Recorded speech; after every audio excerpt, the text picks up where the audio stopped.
We actually have this verse in the Bible that just says, pray like this.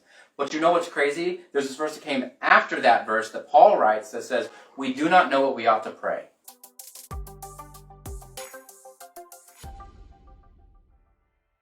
But the thing is, too, is we have to be in the right posture to let God be God. Because Luke 5:31 says, those who are well have no need for a physician, but those who are sick. It's who we came for, the lowly, the meek, the downhearted. John 9:41, these are talking to people who knew the most. These are the Pharisees. He says, if you were blind, you would not be guilty of sin. But now you claim you can see, your guilt remains. Psalm 139:23. David says, search me, O God, know my heart and thoughts. He didn't even trust his own heart and thoughts because we know that the heart is deceitfully wicked above all things. Job 1:15 has a great posture. We see his posture is about his kids, but this should be the posture we have about ourselves. As each morning Job would offer a sacrifice, a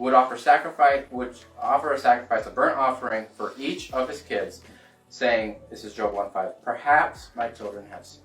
Perhaps. It's this perhaps. It's will, but if not. It's I feel like this, but just in case. It's this, and it's not like insecurity. Okay? Because that's different. It's like, I don't know if I'm saved today. I don't know. Right? Because people do struggle with that. Literally, long-term Christians struggle with that. I don't know if I'm saved today. We're talking about day-to-day living, things like that. This posture of, but if not.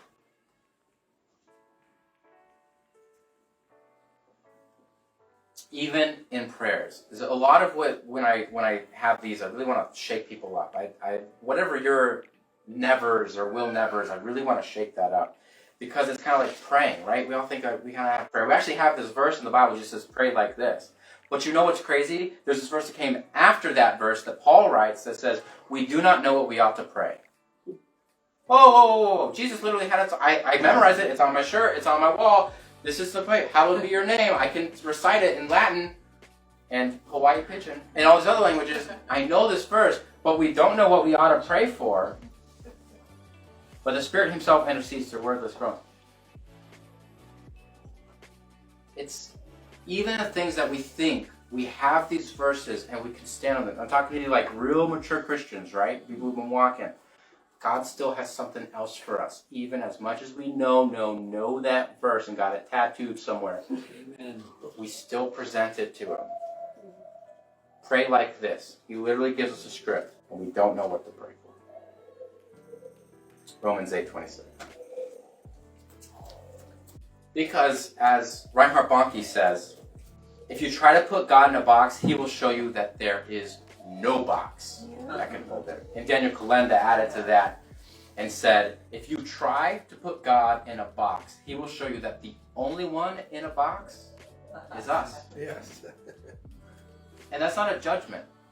That's just reality. We think we put boxes around God, but in reality, we're the ones that end up in that box. And we don't let God be God. The only true balance, right, because what's the balance? The only true balance is God, whatever you want. Whatever you want. That's the true balance. And everything else is like... There are a couple things that are foundational. Salvation, Jesus is the only way, died, raised the third day. There's a couple things that are foundational. But outside of those couple things, I'm telling you, there's a lot that we just don't know. And there's a lot of verses I could say that kind of sound like they contradict each other, but they don't. It's the same. It's the doctor. Run, don't run. What is he telling you right now? What is the teleprompter in front of you?